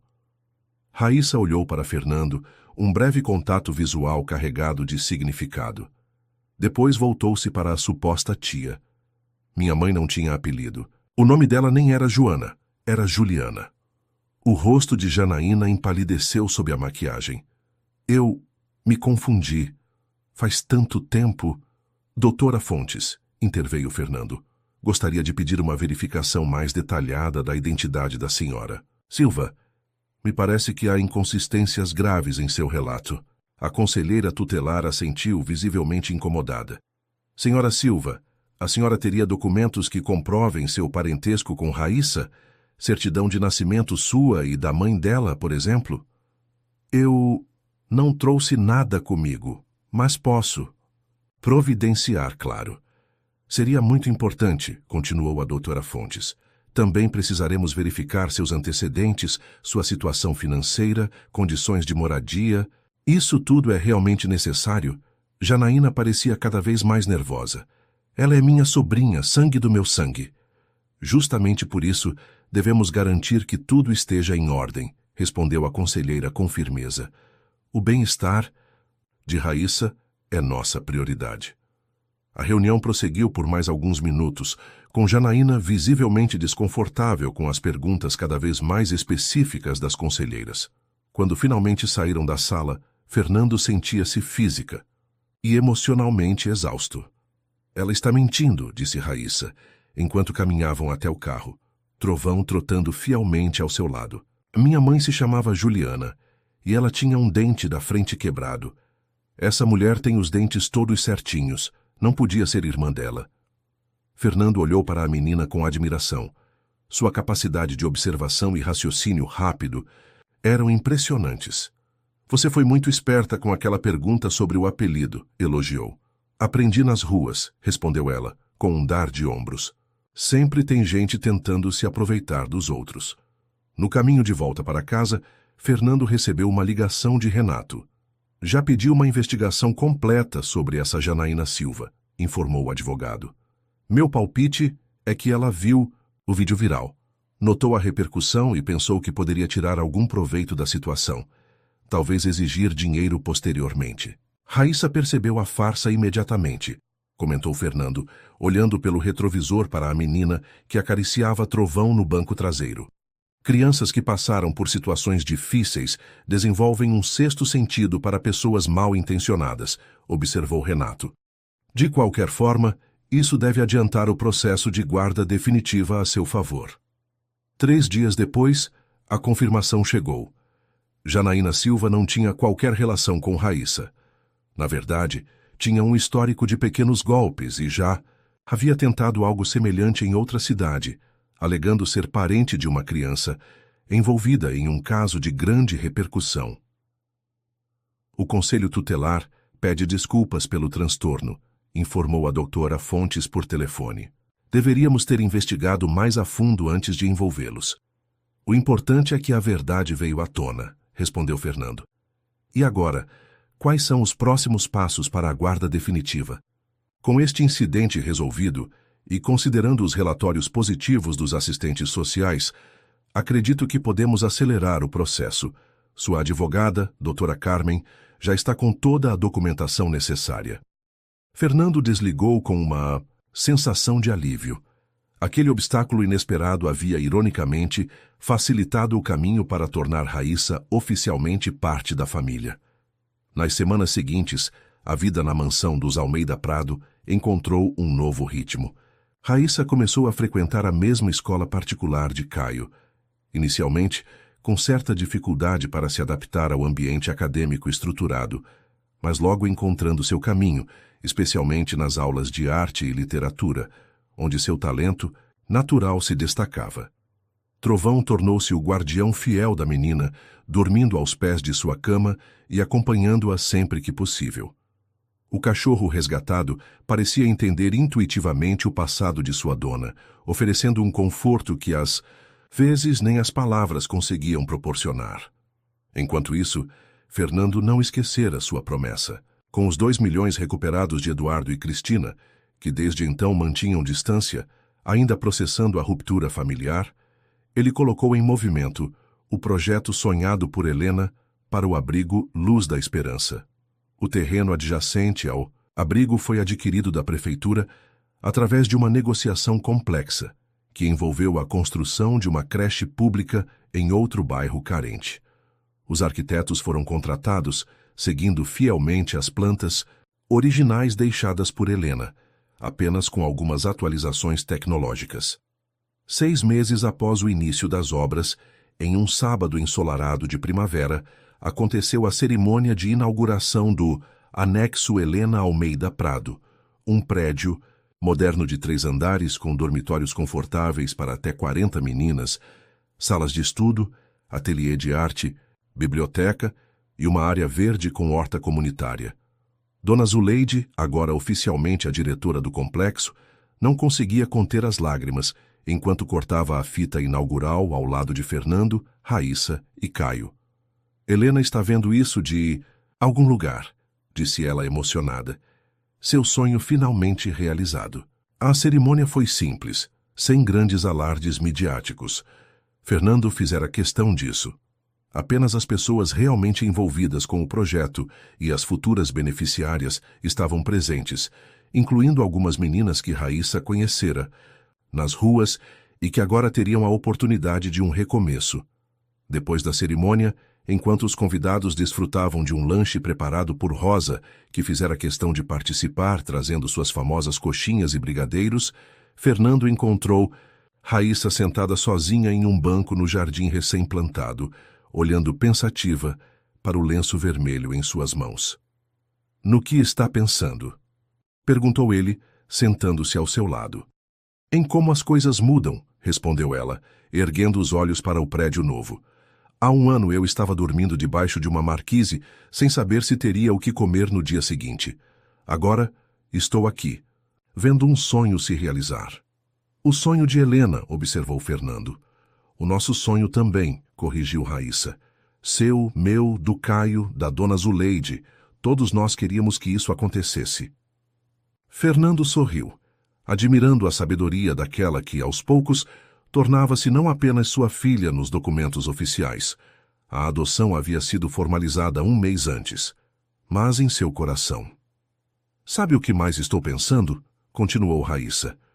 Que aquele pedaço de pão que dei para o Caio naquele dia foi o melhor investimento da minha vida. Fernando riu, abraçando-a pelos ombros. Para todos nós, Raíssa. Para todos nós. Naquele momento, Caio apareceu correndo com um trovão em seus calcanhares. Pai, Raíssa, venham ver. As meninas estão escolhendo seus quartos. Os três, agora uma família de verdade, caminharam juntos para o novo prédio, onde o futuro começava a se desenhar em cores vivas de esperança. No escritório de Fernando, sobre sua mesa, uma fotografia nova havia se juntado à de Helena. Nela, Fernando, Caio, Raíssa e Trovão sorriam durante um passeio no parque.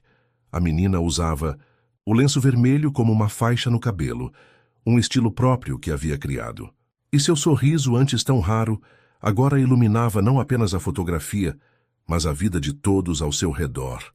O lenço vermelho, que um dia fora apenas um símbolo de proteção dado por uma estranha gentil, agora era o fio condutor de uma história, de recomeços, de segundas chances, de família encontrada nas circunstâncias mais inesperadas.